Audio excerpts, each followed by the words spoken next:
Arc, la chaleur. Je déteste la chaleur.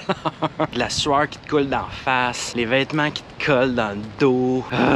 Diantre qui faisait chaud. Diantre, Gilles Gélina. Diantre le monde! Les vrais savent. Que j'ai adoré ce prof. Il y a deux choses que je déteste encore plus que la chaleur. La première, c'est de ne pas prendre de café le matin. Je m'en vais régler ça immédiatement. Et la deuxième, c'est de ne pas m'activer à tous les jours ces temps-ci. Je précise, ces temps-ci, ça n'a pas toujours été le cas, mais ces temps-ci, je ressens le besoin de m'activer à tous les jours parce que j'éprouve un grand plaisir à faire ça, à avoir un mode de vie sain et actif, mais raisonnable. Hein? Quand je parle de m'activer, là, c'est pas m'arracher les poumons pendant 2 heures par jour. C'est vraiment pas ça. Mais faire ma petite activité physique à chaque jour, j'y tiens, et ce, même en temps de canicule. Donc, aujourd'hui, je profite de l'occasion pour vous faire une petite capsule sur les façons d'adapter son activité physique et son entraînement en temps de canicule. Donc, je m'en vais chercher mon petit café et on jase de ça après.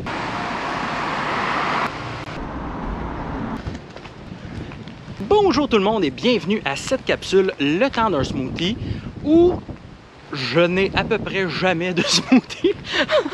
Faudrait régler le nom de la capsule. Ou on s'en fout. Ouais, c'est pas plus grave que ça. Parce que chaque semaine, je vous parle d'un sujet qui touche de près ou de loin l'adoption de saines habitudes de vie. Et comme je le disais dans ma petite intro, cette semaine, je vais vous parler de l'activité physique en temps de canicule. Mais surtout de comment on l'adapte en temps de canicule. Avant de commencer, j'aimerais préciser une chose bien importante. En temps de canicule, ton corps est soumis à des conditions qui sont extrêmes. Hein? C'est à ne pas rigoler avec. Il peut y avoir des troubles de santé super graves reliés aux chaleurs extrêmes. On a juste à penser aux coups de chaleur, aux coups de soleil, à la déshydratation. Puis là, j'en nomme juste quelques-uns. Il y en a probablement plein d'autres. C'est à prendre très sérieusement. Et ce sont des bonnes journées, les journées de canicule, pour prendre une pause d'entraînement. On veut réduire au maximum notre activité physique, prendre soin de nous. Ça peut être d'excellentes journées pour prendre une pause. Ceci étant dit, il y a des bébites comme moi qui ont la bougeotte, qui ont le goût de s'entraîner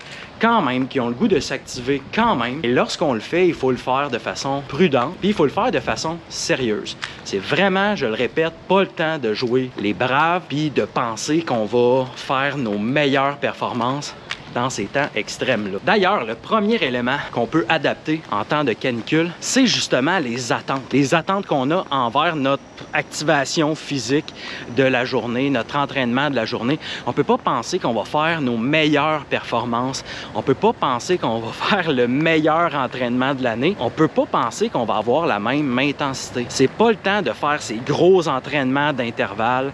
C'est le temps, au contraire, de peut-être modérer notre intensité puis de faire un plus petit entraînement, de revoir nos attentes. Le deuxième élément d'activité physique qu'on peut adapter en temps de canicule, c'est le temps.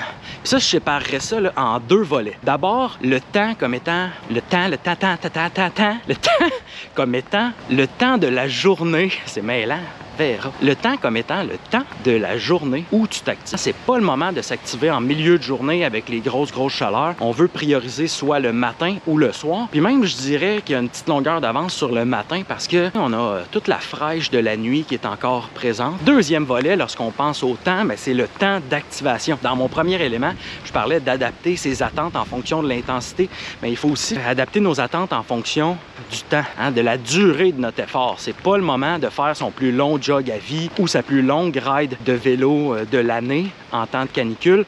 On veut réduire notre temps d'effort, puis on va s'être activé quand même, on va avoir une belle satisfaction quand même. Tout va bien. Et troisième élément qu'on peut adapter au niveau de notre activité physique en temps de canicule, c'est le lieu où je m'active, où je m'entraîne. Idéalement, on le devine tous, on voudrait s'activer à l'air climatisé, à l'intérieur, dans un endroit frais, mais on n'a pas tous cette chance, surtout là avec les gyms qui sont fermés. Donc si on doit absolument aller à l'extérieur, on veut peut-être courir les endroits, là c'est pas un mauvais jeu de mots, là on veut trouver les endroits plus ombragés. Moi je sais que en temps de canicule, quand il fait chaud, j'ai mon petit quartier préféré, dans lequel je marche d'ailleurs, que vous reconnaissez, là autour du parc Laurier, gros arbres, un excellent endroit pour s'activer parce qu'il y a plein d'ombre et c'est souvent bien aéré. Hein, c'est le deuxième élément. Là, on veut avoir un endroit peut-être où on a une brise, un petit vent constant comme on a aujourd'hui.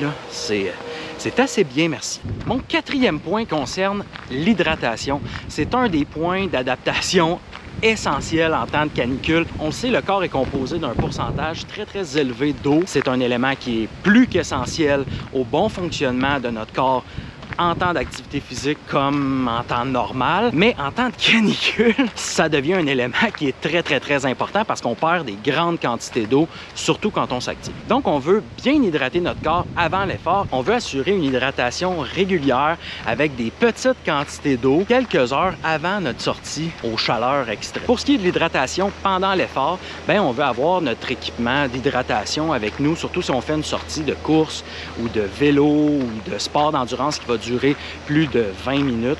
Bien, en temps de canicule, là, je parle. En temps normal, c'est autre chose, là, mais en temps de canicule, si on sort plus de 20 minutes, on veut avoir notre petite réserve d'eau avec nous.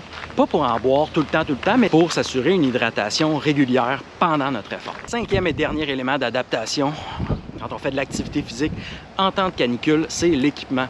On a juste à penser, quand on est en période de canicule, comme je le disais, souvent il fait soleil, hein, c'est un beau gros soleil qui tape bien fort.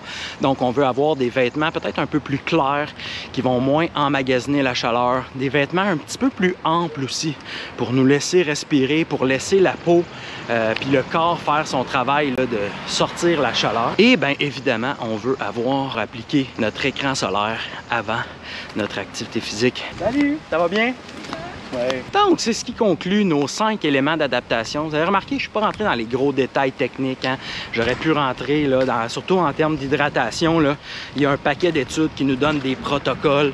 Soyez juste prudents. C'est, comme je le disais, peut-être le bon moment pour prendre des journées de pause. Si vous ressentez vraiment le besoin de vous activer, faites-le prudemment.